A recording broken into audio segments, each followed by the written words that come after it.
Yun, good morning mga katropops, no? Yun, quick review tayo dito sa dalawang to. So yun, pareho to ng engine. 175. So, magkaiba lang dito is malaki yan talaga to si Motorstar ng EDV ng Motorstar, no? So, 175cc din to.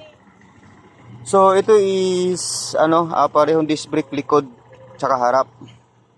Ito din, disc brake din to, harap and likod. Ang nakagandahan lang kay RFI is naka-combi siya, which is safety to. Kaysa dito, ito kasi sumasadsad talaga yung gulong nito sa likod.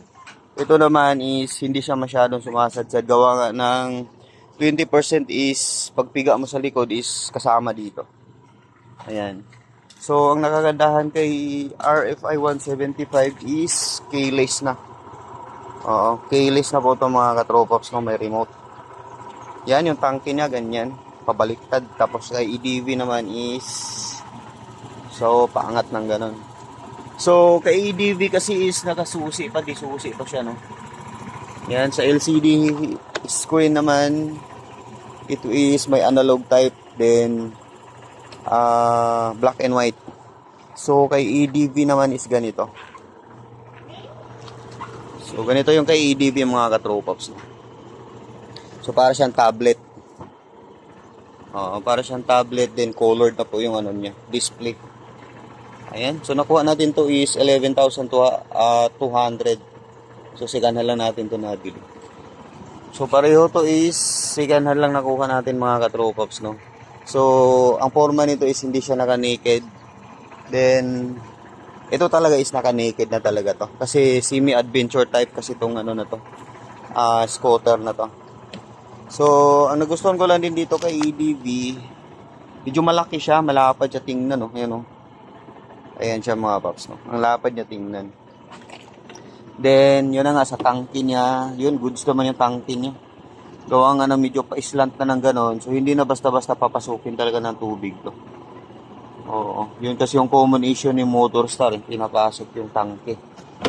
Yun, tapos sa compartment naman, ito, isa sa nagandahan ko din dito is napakalaki ng compartment ng mga paps. Ayan siya, oh.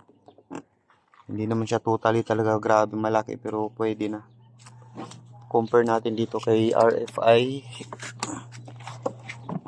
So, kay RFI kasi is ganyan. So, medyo malaki to, konti. Ayan. Kasi yung battery kasi nito is nasa ilalim na. Andito na yung battery nito. Kay RFI kasi as andito. Ayan siya. So, yan sa suspension naman sa likod. Ito, medyo okay din naman yung ano nito. Malambot din yung shock niya sa likod. Pero, mas the best talaga, no? Kawa nga ng haba niya. Tapos, napaka-smooth niya sa mga lubak-lubak. Oo. So, yun, sing laki lang ng makina to mga katropops, no? Ayan. So, yun, ito yung disc brake na. So, yun, di ko pa alam kung ano yung kasukat talaga nito. So, size nito, yung ng gulong is 130/70/13. Tapos, yung harapan naman is 14.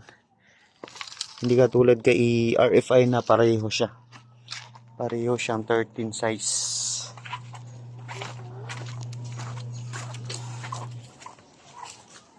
So, yan siya mga paps, no? Ito, nakuha na natin to is meron na siyang crash guard. Meron na rin tong ilaw na to. DSK yung brand. Ayan siya. So, yun, hawig na hawig talaga siya sa EDV mga katropaps, no? So, ito yung size niya. 110/80/14. Okay, yun. Quick review lang to mga paps, no? Comparison sa dalawa.